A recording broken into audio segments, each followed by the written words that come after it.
ओडिशार गोटे एमितिया जगन्नाथ मंदिर जोटी नवकलेवर ही हुए ना।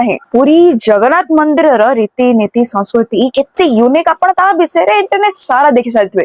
किंतु आसंतो जानिबा गोटे यूनिक जगन्नाथ टेम्पल विषय रे जोटा इंदुपुर ठारे अवस्थित। केन्द्रापड़ा टाउन ठारू 12 किलोमीटर दूर रे अवस्थित ए जगन्नाथ मंदिर रे बहुत किछ रीतिनीति पालन करा जाए जहा विषय रे आपण बिल्कुल भी जानि नथिबे। तोठी पूरी जगन्नाथ मंदिर रे प्रभु श्री जगन्नाथ बलभद्र सुभद्रा और प्रभु श्री सुदर्शन पहंडी माध्यम रे रथ पर विराजमान हुअंती। ए जगन्नाथ मंदिर रे चतुर्धा मूर्ति चकासन उपरे विराजमान करंती। तो चकासन उपरे ठाकुर विराजमान हुअंती ता देरे अर्ली स्क्रिप्चर्स रो इनस्क्रिप्शंस एनग्रेव्ड हेके अछि। किंतु आजि जाय भी सेतरे कोन लिखा हेछि केही भी बुझी पारे नाहंती। एवं मंदिर सेवायत नीलवैष्णव पतिंक हिसाब रे ए मंदिर रे 300 वर्ष धरि की रथ यात्रा पालन ही होनथला। सांस्कृतिक रीतिनीति हिसाब रे दरकार पड़ुवा बड़दांड आ मौसीमा मंदिर ही नथिला। यदि आपण माने भी निज लोकल जगन्नाथ मंदिर विषय रे किछ अलौकिक तथ्य जानिचंती तले निहाती भाबरे कमेंट सेक्शन रे कमेंट करके समस्त को जणांतु।